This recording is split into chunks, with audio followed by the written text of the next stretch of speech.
We're looking at the soldiers from the REANIMAL game. These are a strange collection of creatures. Normally soldiers are fighting for some sort of end goal, whether it be for peace, recognition, or land, but the goal for these soldiers isn't clear. So we'll take a closer look at the sightings, interactions, and the in-game models for these soldiers. Before we begin, consider liking and subscribing if you enjoy the content, and would love to hear your thoughts on these creatures as well. Throughout the later half of the REANIMAL game, we see plenty of soldiers who are not interactable and are motionless, so I won't point out every instance of them, but only the ones that seem interesting. After leaving the orphanage, we see that some of the trucks are parked with some soldiers patrolling. Our friends have already snuck into the truck. We can see a large soldier climb into the driver's seat of the truck. After sneaking by the patrolling soldier, we joined our friends in the truck. Skipping to later in the game, we find ourselves in an active battlefield with explosions in the distance. Going through the trenches, we run into several soldiers. One soldier was asleep and was startled by us. His immediate response was to pull the pin on his grenade. We then see the large soldier again, but he is firing at the ground for whatever reason. The next soldier is the one that is manning the machine gun, in which he fires directly at us. If we're not careful, one shot will destroy us. During the sheep chase in the trenches, we can see one soldier still alive crawling across the ground. I assume that isn't the case anymore once the sheep steps over him. Once we get to the elevator, we see the lower half of the soldier fall out of the elevator. I wonder if we can find the other half later. Skipping over to the hospital, we see a couple soldiers lying in beds. There was one laying on an examination table as well. Returning back to the hall,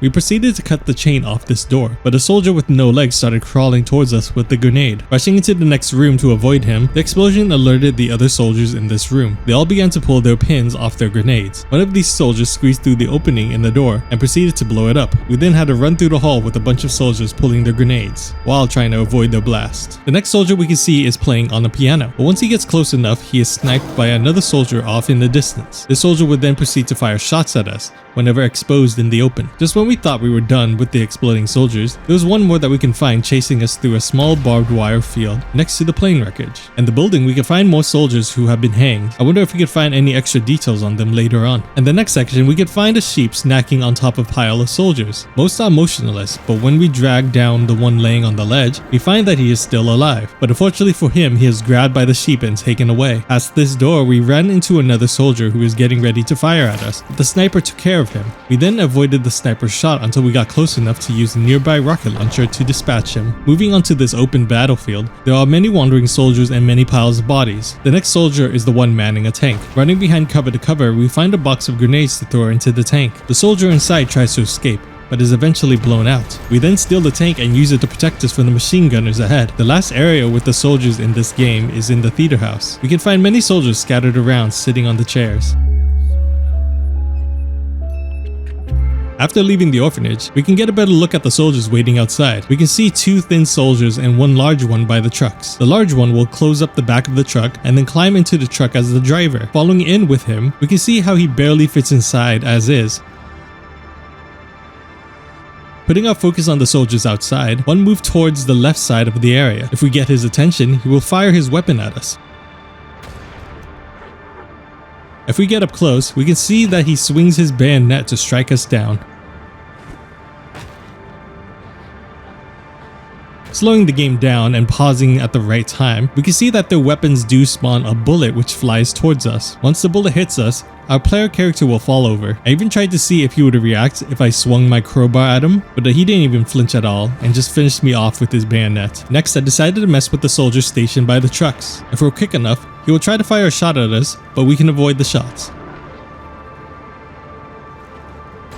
The soldier will also not move from the spot at all, even if he clearly sees us, so he's not much of a threat during this scene. Moving on to the trenches, we can see that the soldiers are already in position and won't move until we get close enough. In the area with the large soldier, I didn't realize there was a down soldier by him. Even the machine gunner was already waiting for us. Let's put our focus on the soldier sleeping by some boxes. Once we get close enough, he will make a loud whistle and pull the pin out of his grenade. If we stay close enough, the grenade blast will get us too. Going into free cam and lowering the game speed, we can see that the soldier makes the whistle noise with his hands, and he doesn't actually have a grenade in his hands. If you see closely, his remains are already set up in place. The soldier will smoothly sink down into the map to give the illusion that he has been blown up. We can see it better if we're already under the map before he blows himself up. Next, we can take a closer look at the large soldiers above the trenches. This soldier will pull out his weapon and will fire at the soldier laying on the ground. I never noticed the one laying on the ground and wondered what he was firing at. He then just moves out of view and disappears, but for some reason leaves the weapon there. Moving on to the soldier manning manning the machine gun, we can get a closer look at how he is animated. All he needs to do is land one shot to end us. We can even see the bullet casings fly off, which is a nice little detail. The animation he does to reload his weapon is odd to see up close, but from our normal view, it looks alright.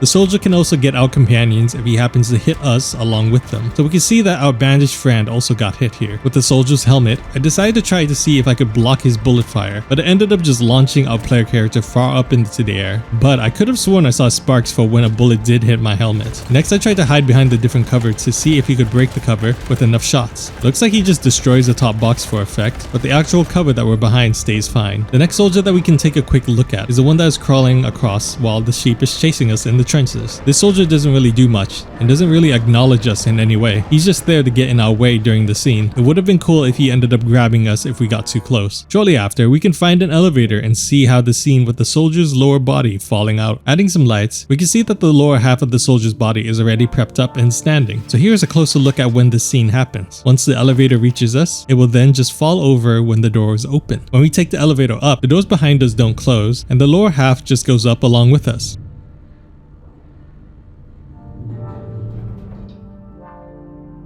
Past the elevator, there are plenty of soldiers laying in beds with blankets over them. Under some of the blankets, some of the soldiers are missing their heads while some have them. Skipping to when we grab the chain cutter, let's see where the other soldier who chases us comes from. He spawns at the entrance of the room and will crawl towards us. Eventually he will pull out a grenade. Doing nothing, the game actually forces us into the next room. The explosion will trigger the next soldier to chase us. Staying still, the soldier will pull his grenade and blow us up if we stay there.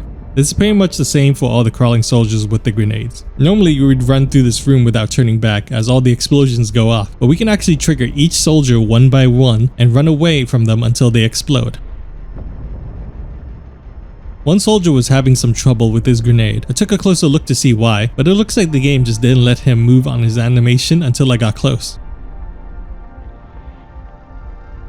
To exit this room, a soldier will crawl through the window of the blocked off doors ahead. I added some light here to get a better look at this one. I stood on top of one and obviously it blew us up. I walked past the first two beds and weirdly enough I was fine. The explosion only triggered if I got close enough or reached certain trigger points. The next soldier we can find is the one playing the piano. Taking a closer look, we can see him moving his hands around to play it. Once we get close enough, we can see him take a shot from the sniper in the far distance. I tried to find where the sniper was hiding in the background, but I had no luck. A fun little detail is when we're wearing the helmet. The sniper shot will hit our helmet and cause the characters to stumble off to recover. It was cool to see that the helmet did save us and have a use. Here we can watch what happens in slow motion. Our character will twist towards the direction we come from. We can also take a moment to see how it looks if we get hit by the sniper. We ended up doing a cartwheel, which is funny to see.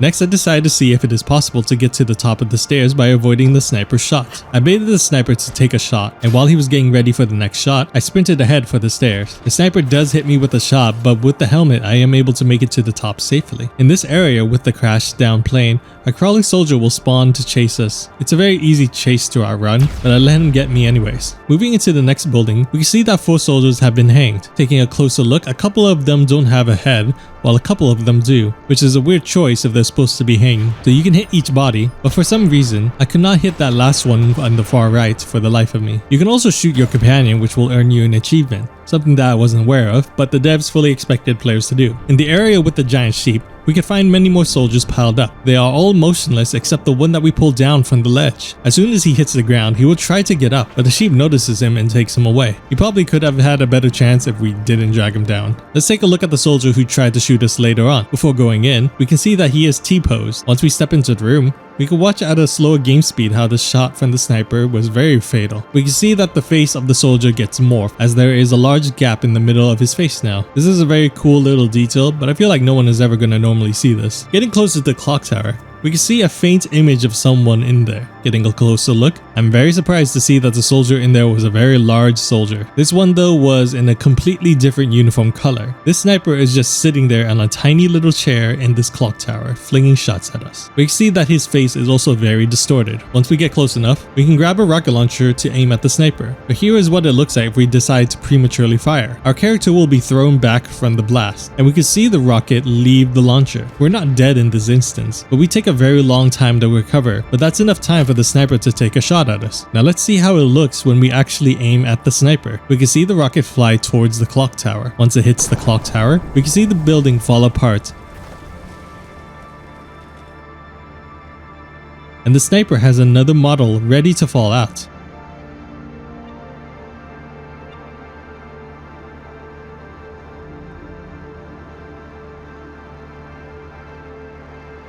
But the original model firing at us is still sitting up there. Next, let us take a look at the soldiers stumbling around in this battlefield. If we follow along, the soldiers will eventually fall over. The same thing happens to all the other soldiers who stumble around in this section. Past this section is a tank manned by another soldier. Looking inside the tank, we don't see the soldier inside. The tank shots will destroy parts of the cover that we have, but it will only fire when it sees us directly. Some shots will knock over our character back, but it won't finish us off. Once we got close enough to the tank, I tried to see if we could get close enough to where it couldn't hurt us, but no matter the awkward angle, it just magically hits us. Now let us see what it looks like when the grenade we throw makes it in the tank. I don't know what happened here though, but I somehow flipped the tank over with the grenade.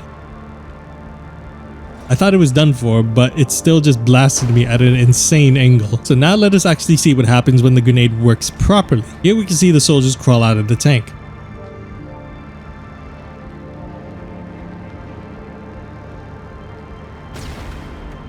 But he doesn't make it out in time before the explosion gets him. Ignoring the tank, there was actually a machine gunner waiting up ahead, so I guess we can't ignore the tank. Once I got in the tank, I wanted to see if the machine gunner could destroy the tank. I set the game up at 5 times speed, but it looks like it wasn't happening. But in a slower game speed, we can watch as the tank blasts him away. I moved the tank up farther and just ignored all the machine gunners. I even set the game at 5 times speed again for 2 machine gunners to fire at us, but it was useless. Our tank remains unharmed. The final place with the soldier is in the theater house. The soldiers just sit there doing nothing, but here we can watch as my tank will slowly run over the seats. The soldiers don't react in any way and just accept their fate. So enjoy the scene play out.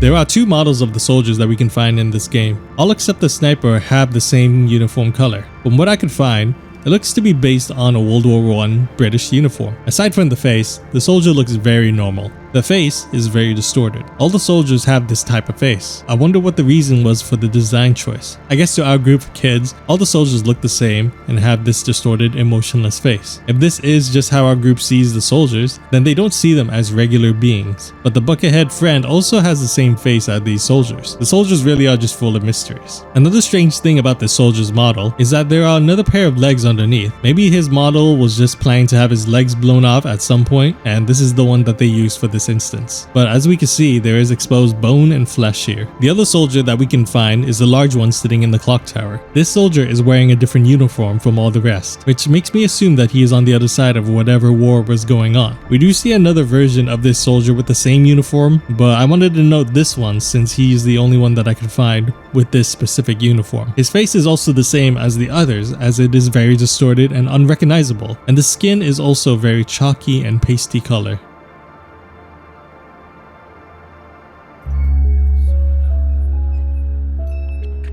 The soldiers in the REANIMAL game are shrouded in mystery. There aren't really any hints as to what they're fighting for. Most of the time, we can only see soldiers in a green uniform. There is only one soldier in this game that I could find that is a different uniform color, and it was the sniper in the clock tower. To me, it just feels like all these soldiers are in some sort of purgatory state and are fighting in a never-ending battle. I wonder if the future DLCs of REANIMAL will ever expand on these soldiers, but until then, we have very little information on them. They are simply here to get in our way and to populate this war-torn battlefield. So thank you all for watching. Don't forget to give your thoughts on the creature as well. And until then, I will see you all later.